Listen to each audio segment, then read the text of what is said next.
Welcome to வனதிஸ் kitchen. வாங்க இன்றைக்கி வேர்க்கடலையை வச்சு ஒரு சட்னி பண்ணி காட்டுறேன். வேர்க்கடலையில் இப்போ நிறைய வெரைட்டியில் சட்னி அரைக்கிறாங்க.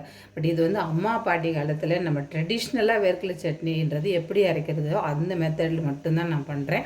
வறுத்த வேர்க்கடலை ஒரு கப் எடுத்துக்கோங்க.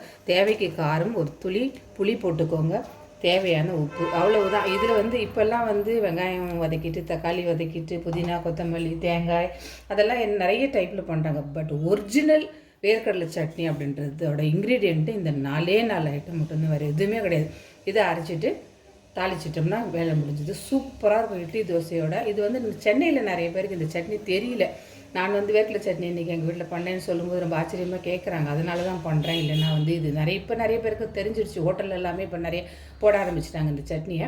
அதனால சரி, என்னோடய ஃப்ரெண்டு ஒருத்தவங்க கேட்டாங்க, எனக்கு இந்த சட்னி கொஞ்சம் நீங்கள் பண்ணுறது ரொம்ப டேஸ்ட்டாக இருக்கும், நீங்கள் செஞ்சு காட்டுங்க அப்படின்னு. அதுக்காக இன்றைக்கி பண்ணுறேன் அவங்களுக்காக. வாங்க இதை அரைச்சிட்டு வந்து தாளிப்போம். சட்னி அரைச்சிட்டு வந்துட்டேன், அவ்வளோதான். இது மாதிரி கொஞ்சம் திக்காக வைங்க. எப்போவுமே வேர்க்கடலை சட்னி வந்து கொஞ்சம் திக்காக இருக்கணும், அப்போ தான் ரொம்ப நல்லாயிருக்கும். இந்த ஜாரை கொஞ்சம் கழுவிட்டு தண்ணி மாத்திரம் ஊற்றிக்கிறேன். ரொம்ப டேஸ்ட்டாக குழந்தைங்களுக்கெல்லாம் ரொம்ப பிடிக்கும். ஏன்னா இந்த வேர்க்கடலையோட டேஸ்ட் அந்த மாதிரி. இது வந்து தோசை இட்லியோட அப்படி ஒரு காம்பினேஷன் இந்த சட்னி. இது வந்து சாப்பிட்டு பழகிட்டாங்கன்னா குழந்தைங்க நீங்கள் என்ன டிஃபன் என்ன சட்னி பண்ணணும்னு கேட்டால் எடுத்த உடனே அவங்க சொல்கிற முதல் சட்னி வந்து வேர்க்கடலை சட்னியாக தான் இருக்கும். சட்னி தாளிக்கிறதுக்கு ஒரு பேன் வச்சுருக்கேன். கடுகு, உளுத்தம் பருப்பு தாளிச்சிக்கலாம். இந்த சட்னி வந்து வேலை ரொம்ப கம்மி.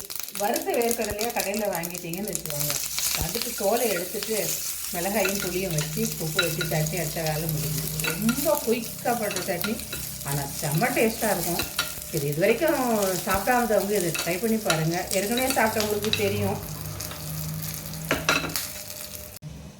வேர்க்கடலை சட்னி ரெடி ஆகிடுச்சு. நல்ல சூடான இட்லி தோசையோடு வச்சு சாப்பிட்டு பாருங்கள், செம்ம டேஸ்ட்டாக இருக்கும். ட்ரை பண்ணி பார்த்துட்டு பிடிச்சதுன்னா லைக் பண்ணுங்கள், ஷேர் பண்ணுங்கள், சப்ஸ்கிரைப் பண்ணுங்கள். நன்றி, வணக்கம்.